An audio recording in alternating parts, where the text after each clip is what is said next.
This morning on The Dish, the Houston eatery Lucille's and its chef Chris Williams.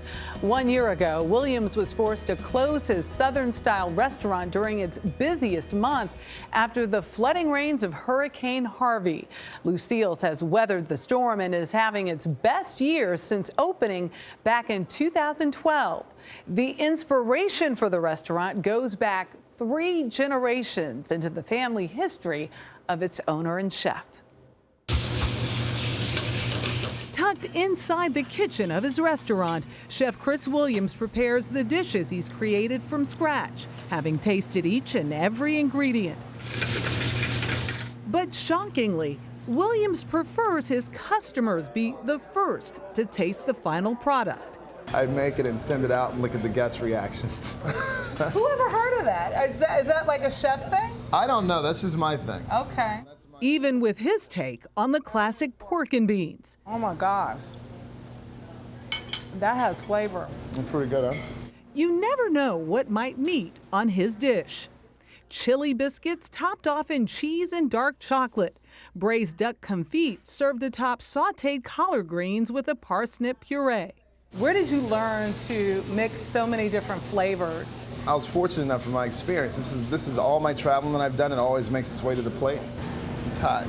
On a whim, Williams spent 2002 at Le Cordon Bleu in Austin, but says he never considered making a career in the kitchen until he backpacked through Europe. Cooking was like my hustles, my passionate hustle. When you say it was your hustle, you mean it was like the way you could earn a quick buck? Right. Didn't matter where I was in Europe. If I didn't speak the language or anything, I could burn. So in kitchens, it doesn't matter what language you speak because we all speak the same when it comes down to cooking.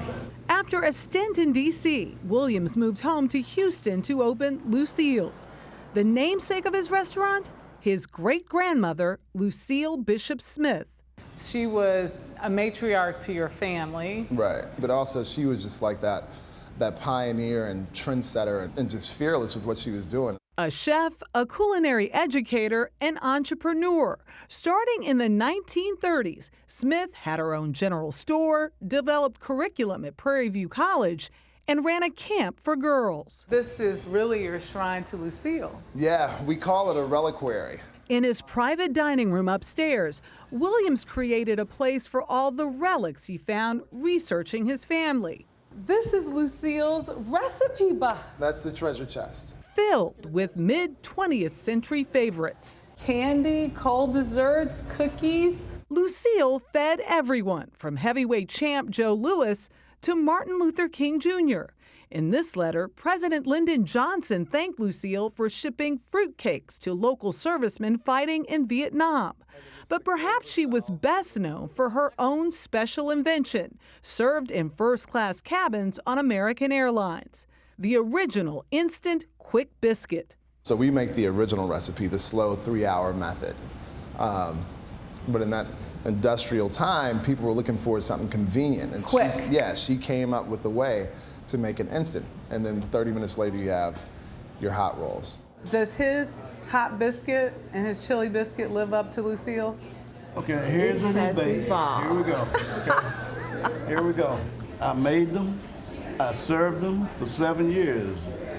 It's getting closer and closer, and it's there. It's right there now. Williams' father and mother, Connie and Patricia, Lucille's granddaughter, used to work for her at the all-girls Camp Waldemar in Central Texas. It must be something for you to look at him and say, wow, he's carrying on the family tradition. Very much so. Yes, I wish that grandmother could have lived to see this. She would have been so proud. There's this discovery now of Southern American cuisine and African American cuisine all over the globe. I mean, you love good food wherever you are. You know, being African American food or Southern cuisine. This is Americana, like everything that's, original about American cuisine. You know where we came from. It came off the backs of slaves.